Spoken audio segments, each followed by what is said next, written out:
of the voice at the beginning of the singing day? And how much does that vary from one singer to another? Well, I loathe singing in the morning, of course, and so I try to, if I have a choice, putting it later in the day. I start with getting this head voice going. For me, that's the thing, to get my little voice, soprano voice going, you know, starting around E flat, E natural, and just start going,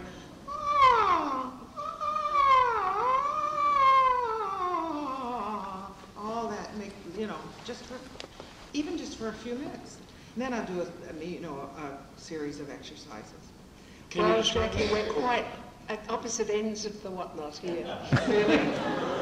Yes, I love singing in the morning. And I'd like to get up in the morning too, and I don't. Anyway, I also never sang exercises at the top of the higher part of the voice. I used to sing in the middle of the voice, and I used to have one little exercise that I used to do from about A to, I would say A to C. And A down to the middle C? No, up. A up to C. Yes, A to C. And it just was very, very simple. And if I breathed correctly, projected the sound correctly, about 2 times through that little exercise, that was all the warming up I ever did. And it was all the warming up I ever did before a performance. And yet I've heard some of my colleagues singing their heart out, screaming out their top notes. And I thought, you know, save it, dear, save it. Don't use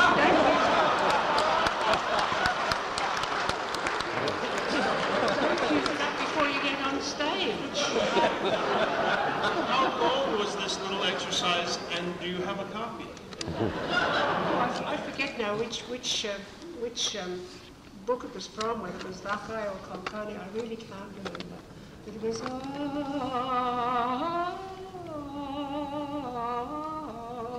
dear.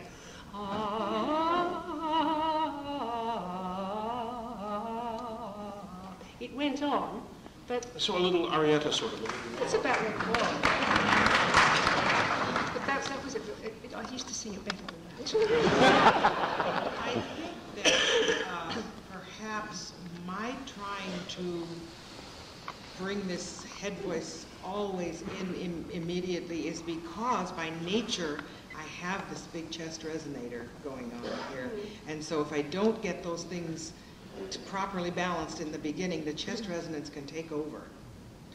So you start by making sure that you have that light head voice, Right. What you call the little low voice. Right. And then what do you do? Do you go through different parts of your range or different vocal Oh, I feats? certainly go down into, I mean, I take that down, maybe to as low as, easily to a low E, below low C. I'd be below middle C. Staying in the tiny voice. Staying in that. Staying lightly, but already, you know, going down there and exercising, then coming back up. And, But I'm somewhere in the middle with Joan. I mean, some people vocalize themselves to death. I vocalize a bit. After I get my voice together. I maybe sang a few scales, just simple, octave scales. But I certainly, I've sometimes gone through the 20 exercises of Rossini in his Gorgheggi e Solfeggi. It says in the book to do them 3 times. Please, I mean, once is enough. Always on A or on a variety of vowels? On A, but occasionally if I feel like my voice is unwieldy in a certain area, and let's say that's probably around A and B flat and B natural in the middle of the voice, I will switch to an E and say, and then I'll go back and forth between the E and the A and maybe an O, and maybe if I'm a little higher around the D and the E flat and the E, I might go to an Oo to try to feel it a little bit better, and switch back and forth till I feel like the ah is totally under control from top to bottom. And how about you? Oh, I could do a bit of meeing and yes, I could use the E vowel, but I really did very, very little. I was very lucky because the voice was usually in reasonably good shape. At Covent Garden, rehearsals began at 10:30 in the morning, punct, and you had to be ready. And so you had to get up at home and get there. So for 7 years, I was there when rehearsals were beginning. You know, so one had to do it, but I enjoyed swimming. I never found it a problem. I was always there. I'm not sure I was present. Is there a reason that you can describe why ah is considered the sort of central vowel for vocal technique? It's the warmest sound, I would say. The The warmest sound. And I think it's the more balanced sound, that it has the, you know, a bit of openness about it, you know, and then a bit of resonant, mask resonance that you can get it with it too. You know, you can sing ah, ah, and you get the feeling of it here, yet you also feel a little bit of openness in the back. Mm-hmm. I used to use the E sound for making the voice be voluntary forward, with a sort of a mi, me, ma, mo, mu sort of on one note. I think we probably agree that if we have to really, we want to find exactly the perfect placement, we go to the E. Yeah. Because the E gives focus? It just puts it in the right place. Don't ask me why, but it just does. No, it's keeping it nice and forward.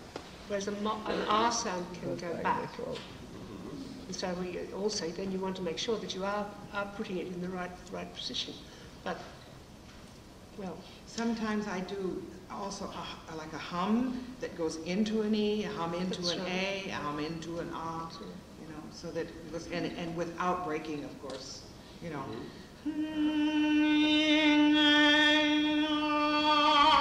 So that it places it. And why is it that the hum makes that happen? Well, it gets the good old mask going, that's you know. right. Because if it isn't coming out of your mouth, then it's got to be resonating in the mask. You've got to have, you know, that feeling of the forward placement. There's just no question about that. What's The that? I've heard surprise people say the that's shown- iniquitous forward production. I don't know how people can sing without a forward production myself. But there we are. I agree. Both of you have alluded to transposition, and in fact, both of you have practiced it when you've wanted to at different times in your careers. And I think many people still don't realize how much it used to be the case that opera singers, even within a thoroughly familiar opera, would choose to sing their arias a little higher or a little lower than They still do. Yes, but it seems to be much less. And Things like Bohème. Yes, Bohème. It comes printed in the orchestra parts both ways. Tenors always get it easier. You know, this is right. They get forgiven. They get forgiven. The particular note of high C, anytime it appears in a tenor aria, there is a transposed orchestra part available. But say a little more on this, because you have both transposed in various operas and... Well, we've transposed in Norma, but I mean the higher,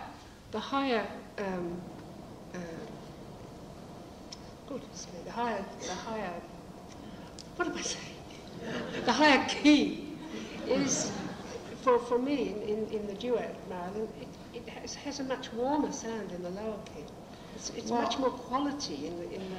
Did we not sing it in the higher key when the first time To start we did with, it? we did. Yes, And, that's what I and it thought. came down quick Then it smart. came down. But I think there are historical records that also, not records that you listen to, records that you read, Yeah. that it was already put down in the early performances. That's Is that true. not correct? Come on, Will. That's absolutely correct. But moreover, in the basement at Covent Garden, if you look at the old orchestra parts from like the 1880s, every aria in Traviata is there in 2 or 3 or in some cases 4 keys. I mean, it's you can have Di Provenza in D flat major or C major or B major. De me volenti spiriti in D or E flat or E natural. I mean, this was absolutely. I remember routine. reading, for instance, that in La Favorita, when, oh, come on, getting old, the first out of Join the club. Grisi. When Grisi sang Favorita, which is basically considered a mezzo role, but it's on the high side. She transposed the famous aria up. And there were absolutely, you know, proof that she put it up a step. There were transpositions in both directions constantly. But is there some sort of connotation that if you transpose it up, it shows that you're even more invincible, but if you put it down, you got trouble? Oh. Let it sit where the voice sings it best, anyway. What's the difference?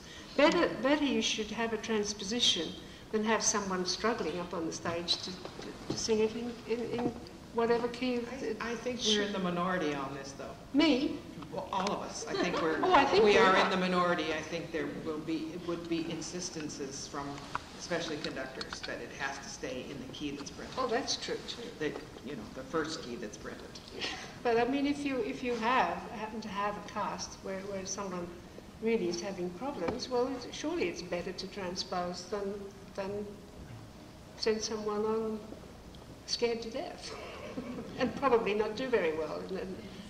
Do you advise sometimes the young singers who come to you in master classes that they ought to transpose an aria to another key? No, they shouldn't sing the aria if they can't. They're young. Well, aren't you contradicting yourself? No, not if they're still at the stage where they're studying and coming to master classes. I see. So they should sing only those arias that they can sing in the original key. Sure they should, so that they know whether or not they can sing the whole role. Some of them sing arias that are really beyond them, but how they'd ever sing the whole role, I don't know. And how about you? I think I agree with Joan that in the formative years you should definitely try to do it as written. How else are you ever going to? How are you going to know what you can do? What you're going to do? As opposed to art songs. That's different. That's a whole other bag. That's, you know, first of all, they come printed in 3 or 4 keys, right. most of them. So, you know, maybe sometime you'll want one that's right in the cracks. I've done that too. You know the story about Shalyapin and Gerald Moore. Which, well, I know some good Gerald Moore stories. I don't know this one. Gerald Moore accompanying Shalyapin, and they do the song in one key and it's too high, and then they do another and it's too low, and Moore points to D and E flat on the piano as being the 2 keys he's played in, and Shalyapin says, "I've nothing in between."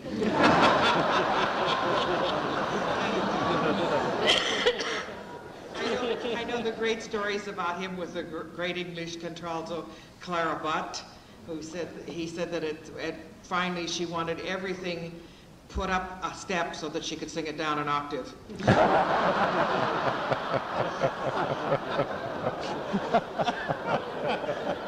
And then there was another woman that he played for that he said that she never quite knew what key she wanted to sing in, but she knew she absolutely did not want to sing in the original.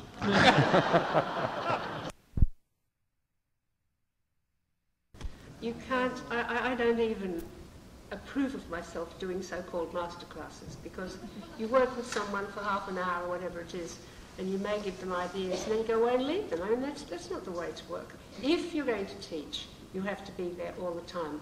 I've had over 40, whatever it was, years of always towing the line, saying, as I said to Moffat, Oxenbould, and Australian Opera, I felt like school never got out. And I don't want to tie myself down anymore. I sometimes think I should, but I don't want to do that. I'm past 70 and that's enough. No. I don't know that I'll be good at it anyway. But you have begun to do it more, and how do you find, what are the differences in doing it that way? Have you surprised yourself, or is it pretty much what you expected? Actually, I have to say that I am really surprised by the whole teaching thing, because I never really had thought that I would go into teaching. I just thought it, you know, that's another thing, and then when I stop singing, I'll stop singing. But teaching is something that has just sort of gradually come to me, and I have to say that I really enjoy it. I don't know know that I want to do it, like some of you out there do it, 12 hours a day. No, I couldn't do it. Whoa, No. that's really hard work, my friends. And my hat's off to all of you, because it takes a tremendous sapping of your strength. But I feel like it's almost a wonderful gift that's been given to me in my old age, that I can work with young people and get some results and feel very good about it. But again, I agree with Joan. When you've done it for as long as we have, you really need a little peace, not eternal peace. No, I mean, what I've done, I've enjoyed, and it's been interesting to see the results that some of the young people have come up with. Perhaps when you've got longer than just a half an hour, if you've got sort of 5 or 6 days to hear the pupils over about 5 times in 5 half hours or something, and then see how they come up in a concert at the end of it. And it's interesting and well, it's rewarding in many ways. But I certainly don't. I don't want to tie myself down to that. I really feel I've had enough. I like to listen to them, and I like to dabble, but I certainly don't want to, as Jackie says, hang up my shingle. Last question, because we're supposed to get this wound up shortly. In the years that you sang so often together, I wonder what, if anything, each of you learned from the other. Wow.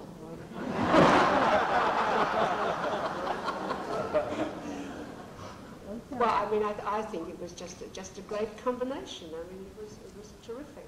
I've always said that, and I'm ashamed to say it, but we never really had to do any work to be able to sing together. It just happened. We got together, and the vocal intention as well as the musical and expression intentions were the same, and we just started swinging on the same wavelength. And I think the big thing was trying to listen for each other on Listen stage. for each other. Absolutely, to listen. And occasionally we gave a signal or so on stage like that, which means I'm out of breath. How about you?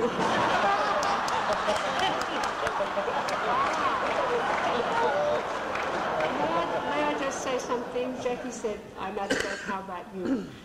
Some of the young people have got up and sung in these classes or in competition, and they have been determined to take long breaths, which they really couldn't sustain. And it is always better, do you not agree, to take a breath, to top up a breath, than to really get to the end of a phrase and be, practically purple in the face because your breath's running out.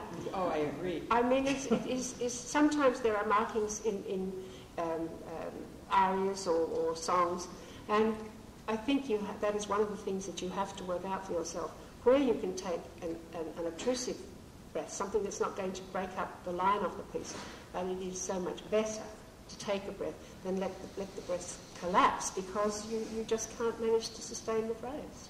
Well, there's the famous quote from Lehmann, Lotte Lehmann, of course, that no one should sacrifice himself on the altar of breath. And after all, if you really let the breath run out, then something's going to start to get tense, and then you're practicing singing wrong. Right. So now we have to take the breath and sing all the breath. Full circle. We started out by saying breath is everything, but it is. It's knowing also the right amount and when you need a new one and when not to get red in the face. So I think about it with Jackie and I. It's just been a wonderful association. I don't know that. I think we each sparked the other off. There was that excitement, enthusiasm, Absolutely. exhilaration. And I think you... Abandon. I hope you'll believe this. Joan and I have never had a crossword with each other. On or off.